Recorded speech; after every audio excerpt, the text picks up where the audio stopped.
are going to be looking at what happened on Friday, precisely at about 8:30, when that news filtered in of the suspension of the governor of Central Bank of Nigeria, Godwin Emefiele. And it actually came with some kind of shock in the sense that as soon as he was suspended, the security agencies actually moved in, got him arrested, and the rest is history. And we are going to be looking at the provision of the Constitution, especially the CBN Act, that talks about the removal of the CBN governor, which has to do with the approval of the National Assembly, particularly the Red Chamber, the senators. 2/3 of them need to, give that for the CBN governor to be removed. But the point here is that the CBN governor is actually suspended, not removed. And so we have in the studio Olamilekon, Dominic Emes is also here. We'll do this as soon as possible. Yes, so let me get your opening remark concerning the what has happened, the suspension of the CBN governor. I think in your intro you are talking about maybe a shock on Friday. I won't see it as a shock, because some of us were expecting that this would have happened even during the Buhari administration, especially at the height of the poor implementation of the Naira designing policy and some lingering issues that arise between the CBN and the DSS, because there was a time they was almost arrested, but he escaped by saying he's going for sick leave or he's going for medication to take care of himself at that point in time. So it wasn't a shock. Many people expect this to happen, but what many people are finding difficult to understand is that because of the misfeeling of Nigerians, as we speak right now, Nigerians are divided. There are some group that believe that they should have left him alone, and there are some group that believe that no, don't leave him alone. He has committed a lot of damages to the Nigerian economy. As we speak right now, there are about 8 or 10 issues surrounding the CBN governor, how he managed the CBN governor in the last 9 years.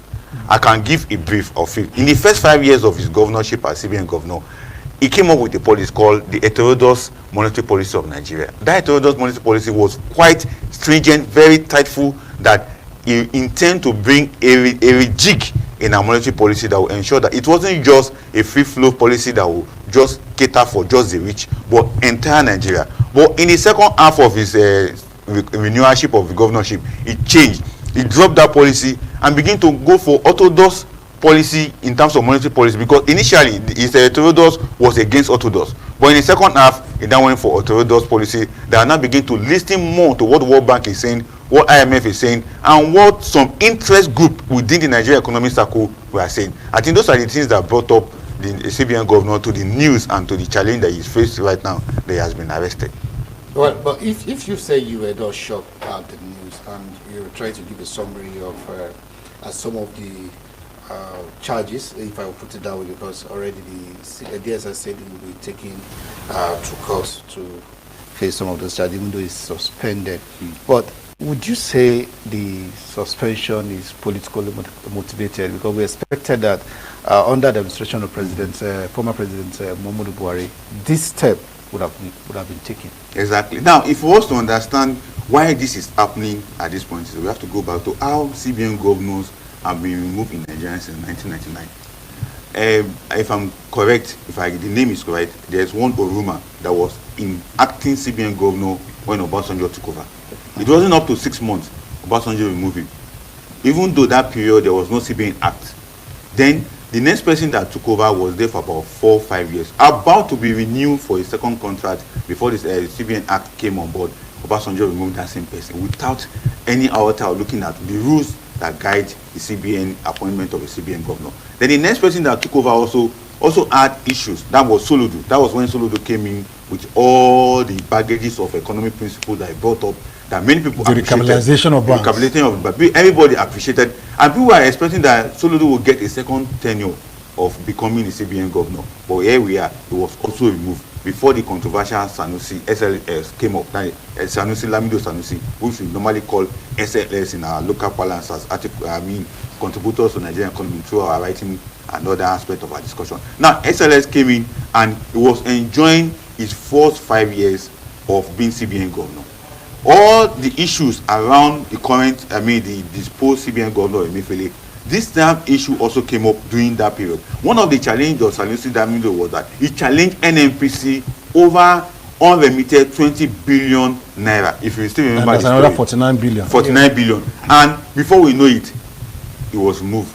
And that CBN clause... And the former president said he talks from both sides of the mouth. Exactly. And that CBN clause was existing that would also be explained to see whether it was justified, whether it's politically motivated or non-politically motivated. Although for me, as an analyst, and also as an economist, because more than 12 dozen, more than how many dozen of my write-up is always about CBN.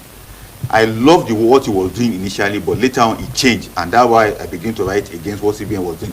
Now, let us remove those political motivation issues, but let us focus on the act of the CBN government, whether he was doing very well to ensure Nigeria economy grew, or he was making it so worse that even the price stability that CBN is supposed to focus, inflation and the rest of the thing, including employment and unemployment, they're supposed to focus, they jettison those aspects and begin to focus on things that ministries and agencies were supposed to be following. Imagine a CBN governor and his team establishing 27 intervention programs that were just giving people money here and there without giving accountability of that money. Because those are the issues we focus. Whether he went and contest for presidency, whether he bought APC ticket for 100 million, that is not my own aspect of looking at what he did. You know the other aspects of the political, whether it was politically motivated, is going into the 2023 presidential election, the Naira redesign. Exactly. We all heard that it was to reduce vote buying, and so many persons felt it was targeted at the president. Then, when he was about to contest, or those big wins, who they suspected might want to use money to buy their votes in. Exactly. And if you remember, in so many of President Bola Tinubu's campaign, he talked about it severally, that even with this policy, he will still win the election. Exactly. So, do you think there is any link to this suspension also? No, practically and in reality, we cannot rule out those political calculation also impacted is being suspended. We can't rule out that. But from our own angle and understanding of these issues that we are looking at, is that we must not dwell on that particular aspect, because yesterday on a sister station like this, we were discussing this issue and somebody brought up the issue of it's because it's from certain area of the country, that's why it's being suspended, and if it is to be somebody from no, let us forget, let us look at the concrete issues around is being the CBN governor in the last 9 years. Well, how did he perform? There is one particular issue that many of us may want to brush aside. How come CBN established a window called I&E and begin to trade dollar and naira at a price that people will go and buy dollar, cheap, sell it very high among themselves, then go back to the same CBN and buy cheap again, come back within that same period and sell it among themselves and go? Do you see that round tripping and double dealing that they are doing?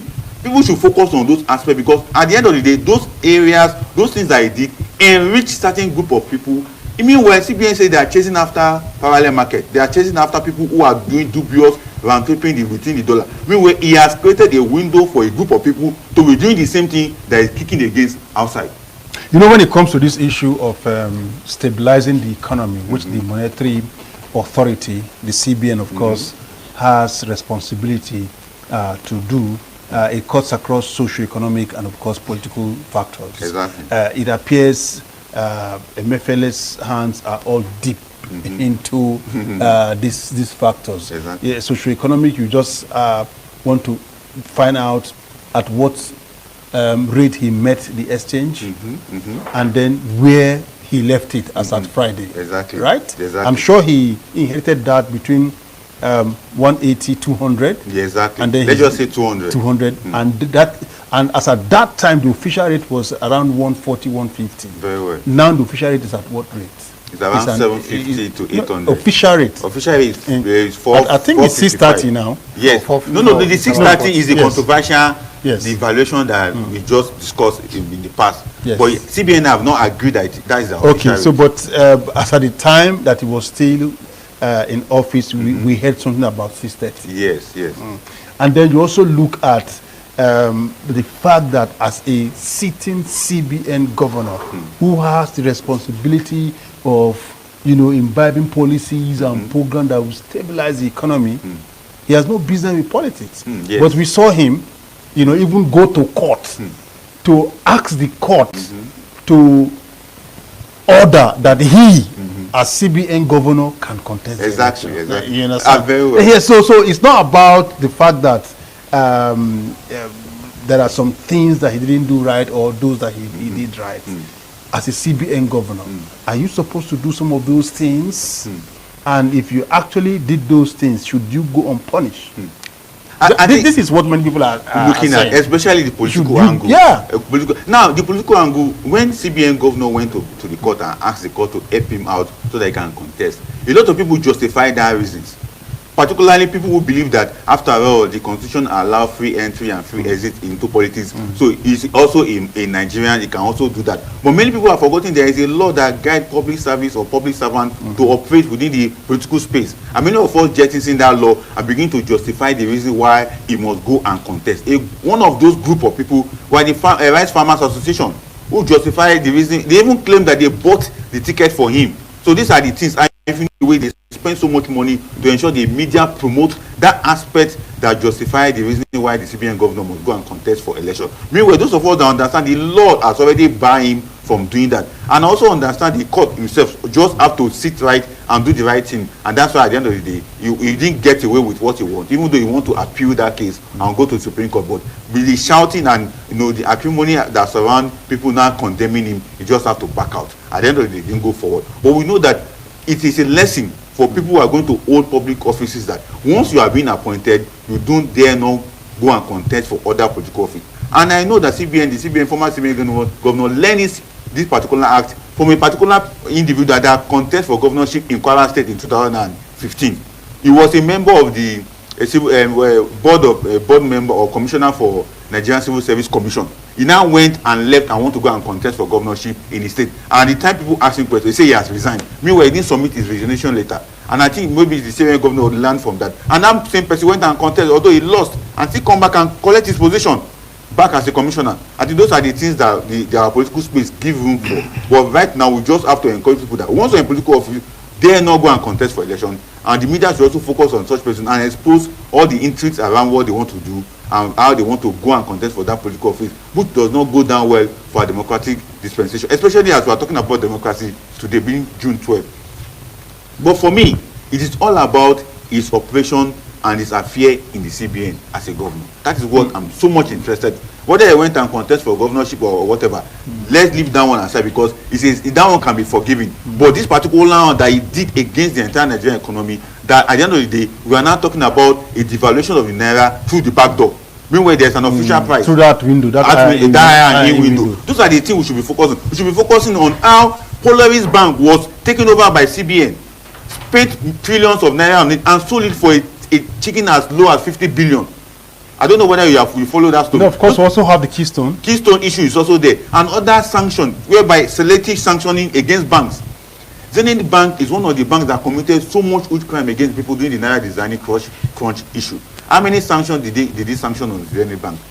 And Nigerians are complaining about what the activity of that bank. But this crime were committed when we had a sitting president, and no actions were taken. Just like we mentioned earlier, where the DSS were trying to pick him, he was hiding under the shadows of the president.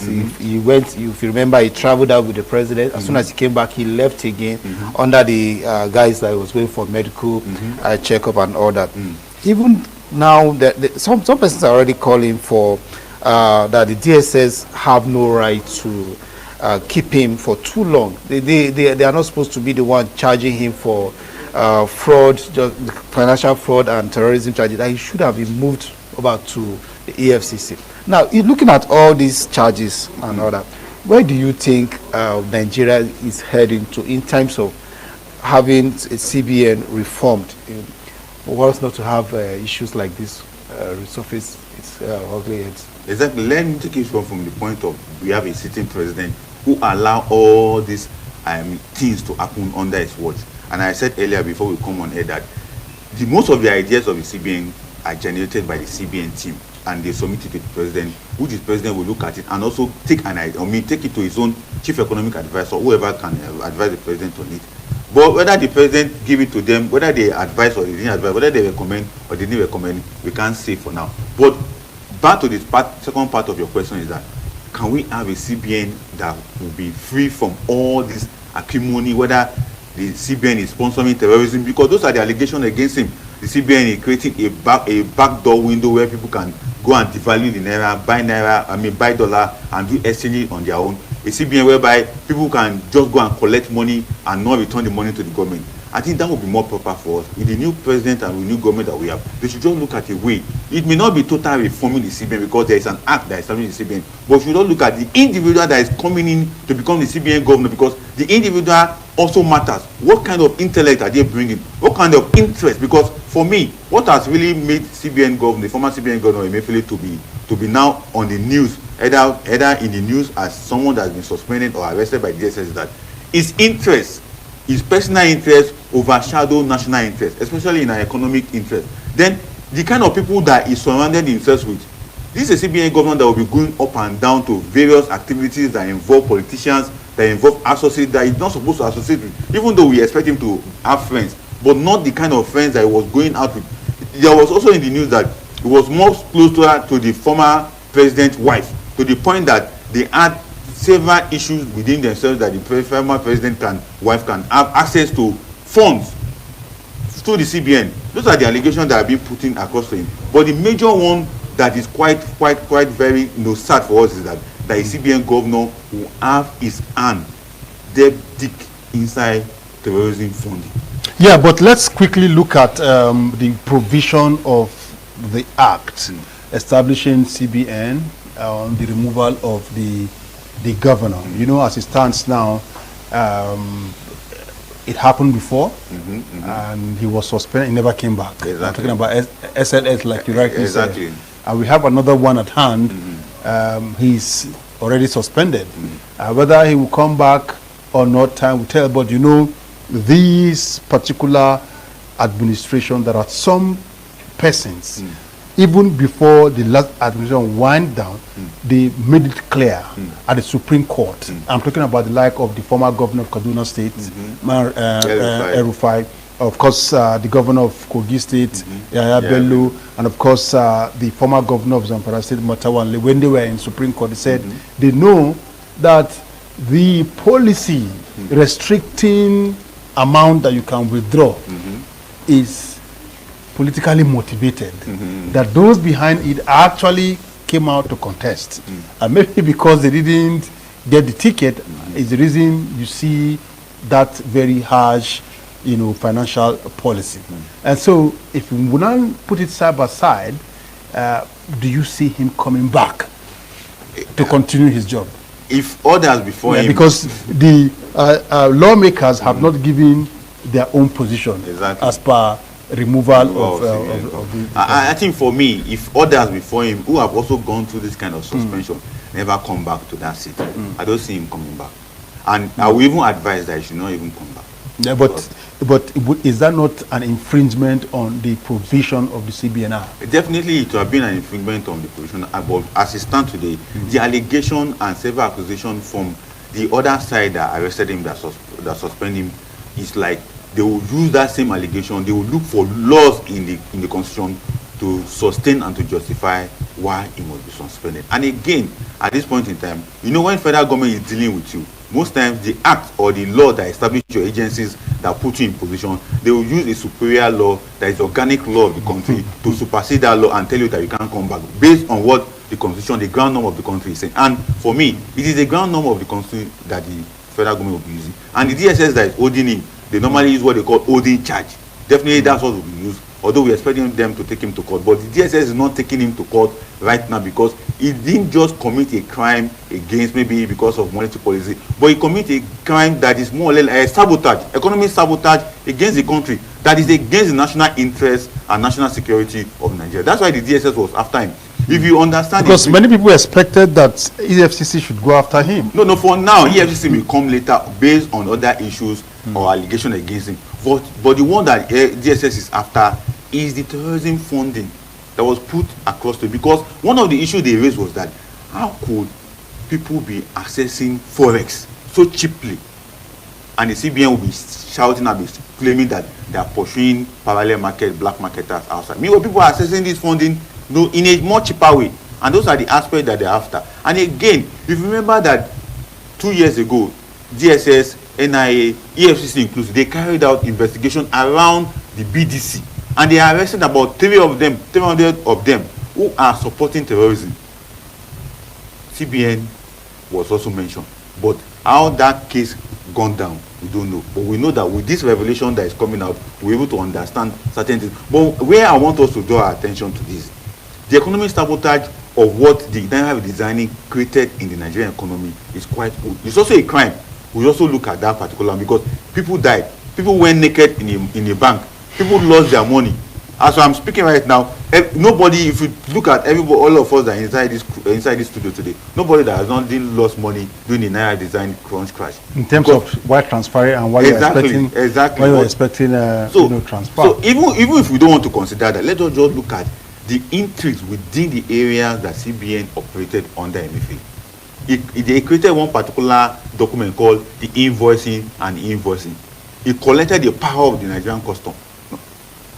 I don't know whether you follow. I'm saying this because these are the areas that you usurp the possibility of Nigerian custom. He created what they call the FX 200 that is going to generate about $250 billion within 5 years.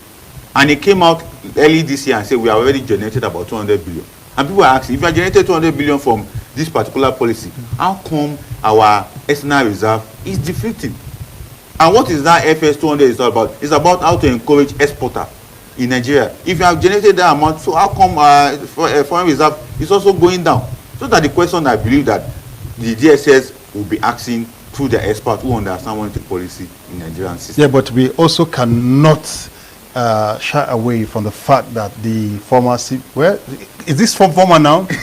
Suspended CBN governor carried out some reforms that at that time he was applauded. The anchors borough, and then there was increase in the production of rice. Yeah, so those can actually stand for him. Definitely. Yeah, I said something. I said in the first 5 years he did wonderfully well. Most of us are praising. Like the anchor borough was one of the best means whereby the government intervened in the agricultural sector. Although we know the controversy that went after the pyramid rice, and many people are complaining, even though we have pyramid rice, the rice is still very expensive. That is one. Then two, he also carried out a thorough, engagement with Nigerian bank. And it was that period that we discovered that many reports were foreign reports about Nigerian bank, that Nigerian banks were in distress. The CBN came out and stabilized the banks in a way that they were not lacking funds and they have enough funds. And that way I commend him is this: the bank ratio, the bank reserve ratio that bank normally have. He makes sure that he maintain not less between 30 to 35%, deposit within the bank, and that stabilized the bank. Before, bank doesn't have that kind of policy. Before they will start be giving money out to politicians, giving out money to politicians. Before they will be suffering and they'll be asking the CBN to borrow them money. And again, during his tenure. Before now, banks normally borrow so much money from the CBN, but during his tenure, in the first 5 years, that particular act reduced. Bank doesn't go to the CBN to borrow money because they have enough money. And if you remember, when TSA was taken away from the banks, many of us believe that the banks are going to collapse. But the CBN came with a very rejuvenated policy that now stabilized the bank. That bank now started thinking about marketing their product. It was under him. So we can give kudos to him that he performed excellently in his first 5 years. But in his second 5 years, that's when things went wrong for him. When he put out his best foot was put in a very muddy Nigerian political water. Yeah, well, first tenure, applaudable. Second tenure, in conclusion, he's in the DSS custody. Okay, I must thank you for your time with us on the program this morning. So much has been said about the arrest and suspension and arrest of the governor of CBN, Godwin Emefiele. Time shall tell what becomes of him. He's not the only one who is passing through, who has passed through this water. His predecessor, Lamido Sanusi, went through it, and at the end of the day he became emir, and the rest is history. Who knows what will become of the CBN governor. Time definitely shall tell.